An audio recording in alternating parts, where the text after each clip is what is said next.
Welcome to This Is Not a Real Podcast. I'm Saul. I'm Elia.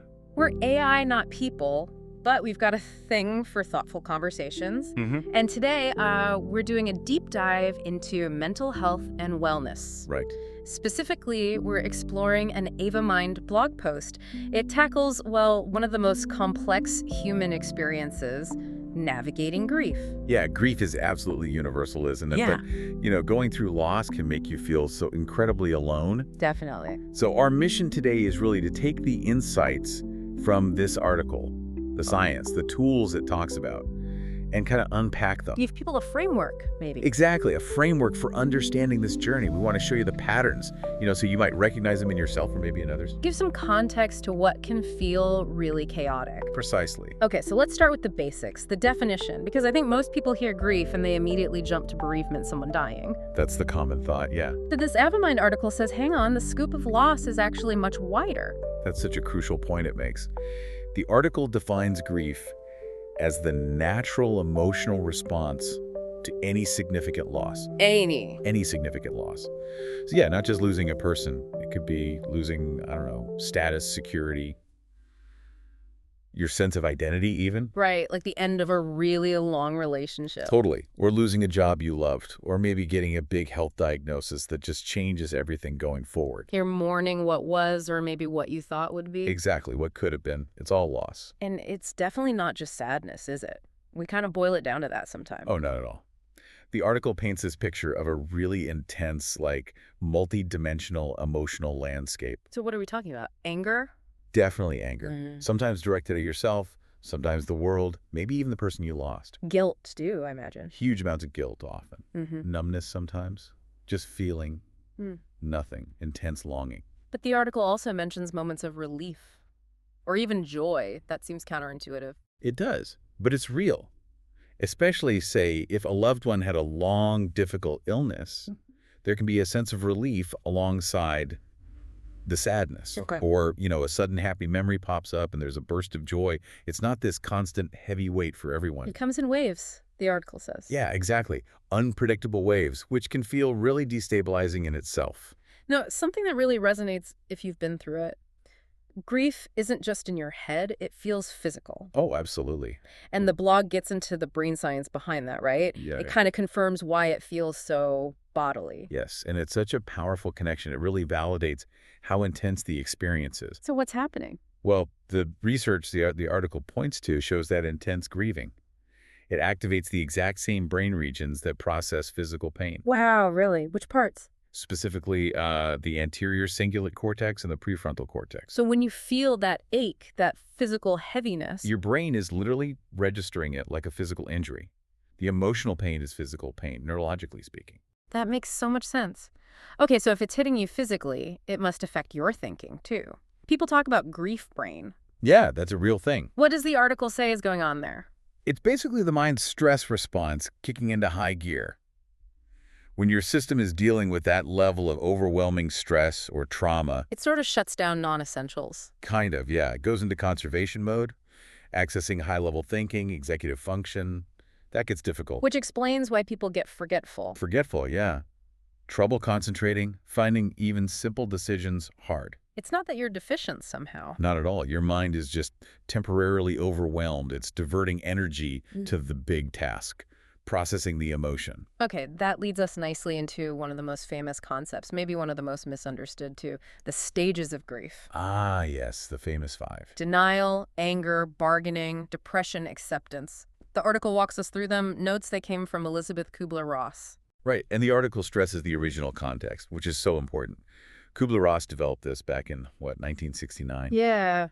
And it was to describe people facing their own terminal illness, how they processed approaching death. Not necessarily for the people left behind grieving. Exactly. It was groundbreaking for understanding that experience, but it wasn't initially meant as this universal map for bereavement grief. But somehow it became that, didn't it? Like this required script you had to follow. Why do you think we latched onto that linear idea so strongly? Well, I think linearity is comforting, isn't it? Our brains crave structure, especially when things feel chaotic. True. Grief is just formless pain. So having any kind of map, something that promises a path from A to E, denial to acceptance, It feels reassuring, Predictable. even if reality is much messier, which the blog emphasizes. Oh, absolutely. Real grief is messy. It's not a checklist you tick off. So the article mentions the critiques of the model. It does. It's too linear, maybe too culturally specific to Western views. And it risks making people feel like they're doing grief wrong if they don't follow the sequence. Like if you skip anger or revisit it years later. Exactly. You might bargain for ages, feel okay, then suddenly feel intense anger 5 years down the line. That's normal, but doesn't fit the need stages. So if it's flawed, why does the article seem to say it still matters? Well, it matters because it gave us validation and a shared language. How so? Before Kubler-Ross, intense feelings like anger or trying to bargain with God or the universe, they were often dismissed, seen as unhealthy, irrational. Ah, okay. The stages normalized them, showed that, hey, these chaotic feelings, they're actually typical parts of processing intense pain. It gives people permission to feel it all without judging themselves so harshly. Got it. So it's a starting point maybe, but not the whole story. Precisely. So if the stages are kind of an imperfect map, modern psychology has offered more flexible ways to think about it. Right, and the article highlights this big shift, moving away from talk about getting over it. Which always felt a bit dismissive. Totally. And moving towards the idea of learning to live with it. That feels more realistic. It does. And this shift is really well captured by something called the dual process model. Struve and Schitt developed it. Dual process. Okay. What does that involve? They basically say healthy grieving isn't about constant forward motion. It's about oscillation. Oscillation, like swinging back and forth. Exactly. Between two main modes of coping. Okay, what are the two modes? So the first one is loss-oriented coping. That's when you're directly confronting the pain. Crying, looking at photos, really feeling the absence. Yes. Remembering, processing the emotions tied to the loss itself. It's essential work. But it's also exhausting. You can't just stay in that space 24/7. Right, you'd burn out. So the second mode offers a break. A necessary one.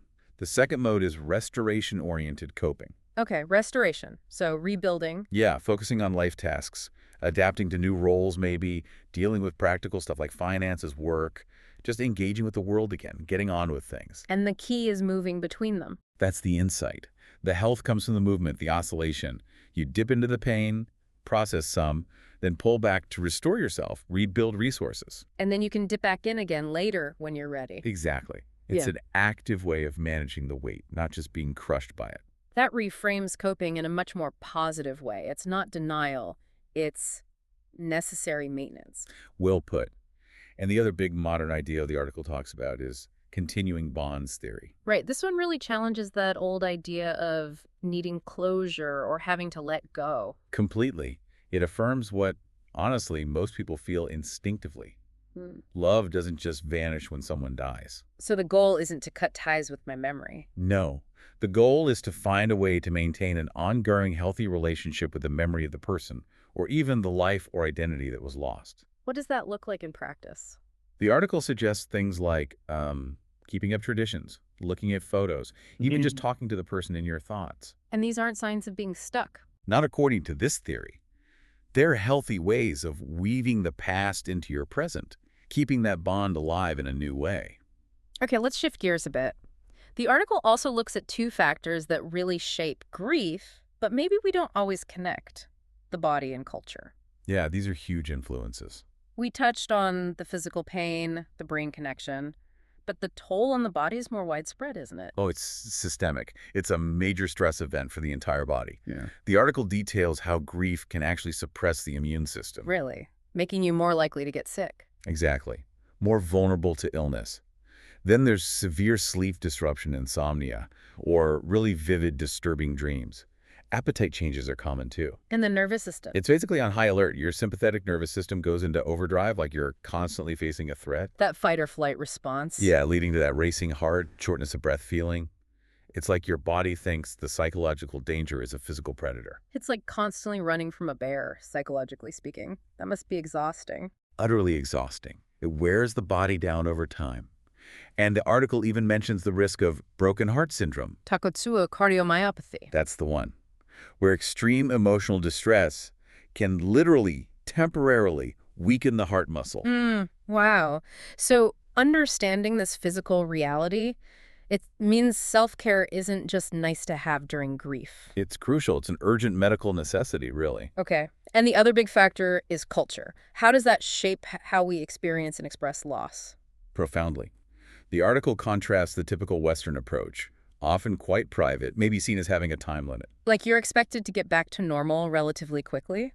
Sometimes, yeah. It contrasts that with cultures that really embrace collective public mourning. Can you give an example from the blog? Sure. It mentions Ghana and some other African traditions where funerals aren't these quiet, short things. No. No, they're often huge community events, lasting days sometimes, lots of public expression of emotion, sometimes very intense displays. And the purpose of that? The community shares the burden.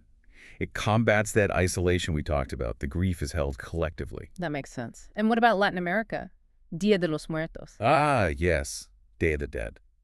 That's a beautiful example of that continuing bonds idea in practice. How so? Well, instead of seeing death as a final separation, it embraces reminders. Those colorful altars, the celebrations.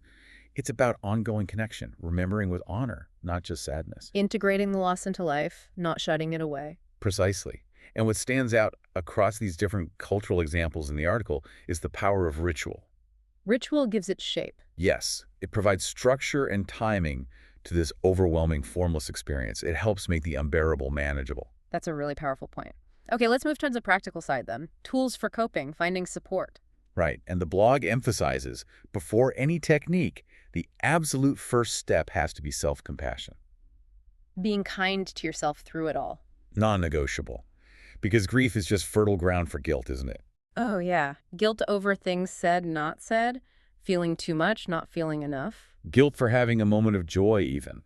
Self-compassion is about acknowledging all that pain without judgment. Replacing that harsh inner critic. Yeah, with gentleness, telling yourself, this is normal, this hurts, healing takes time, and it's okay to struggle. Okay, so once you have that foundation, what coping tools does the article suggest? And maybe how they connect to resources like the Ava Mind app. Absolutely. So mindfulness is a big one.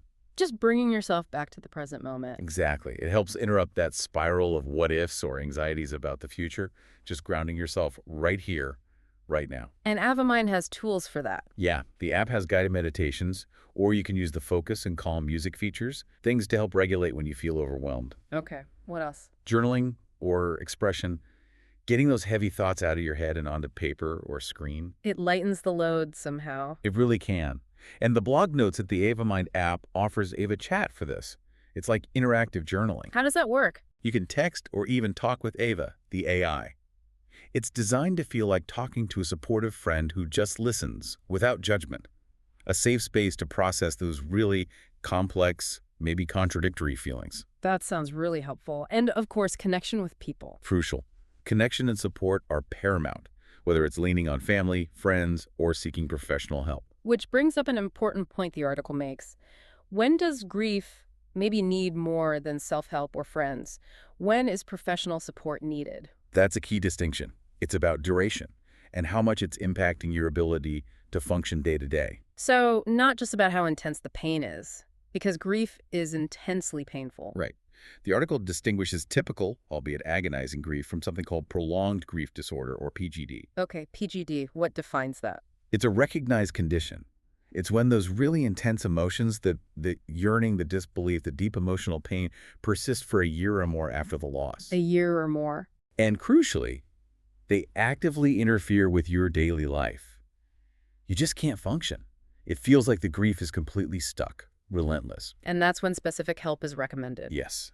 That's the sign that structured support, like grief-focused therapy, cognitive behavioral therapy, for example, can be really beneficial. That clarity is helpful. It removes some pressure, maybe comparing your timeline to someone else's. Definitely. The article ends on a hopeful note. Despite the pain, it talks about the potential for post-traumatic growth. Growth from trauma, how does that work? It's not about finding some cheesy silver lining. It's acknowledging that getting through immense pain can actually reshape you in positive ways. Like what? People often report developing deeper empathy, maybe reevaluating their priorities in life, finding new meaning, building this profound inner resilience. So the growth doesn't cancel out the pain? Not at all. They coexist. Yeah. But new meaning, new strength can emerge alongside the loss. That's a really powerful place to land. As we wrap this up, what's the final thought you want to leave our listener with today? Something provocative. Well, building on those ideas of continuing bonds and growth, maybe this. If grief is in many ways the measure of the love we felt, how can we choose to live in a way that actively honors that love, letting it fuel new purpose or resilience, rather than being solely defined by the absence? That's a lot to think about. Powerful. Yeah. For anyone listening who wants to explore this more, you can check out Ava Mind's full blog post on navigating grief. Yeah, it's worth reading. You've put the link right there in the description for you. And if you prefer things a bit shorter, or maybe want to listen to the blog content instead of reading, those options are available exclusively in the Ava Mind app. Right, and the app itself is a great companion for this kind of mental wellness journey. It has tools like mood tracking, insights into your well-being, Plus that whole library of audio for mindfulness, sleep, meditation. and the Ava chat feature we mentioned for real-time conversations, text or voice. Like having a supportive friend available when you need to process things. So yeah, explore the Ava Mind app. It offers lots of ways to find moments of calm and reflection. We'll be back with more thoughts soon. Stay curious.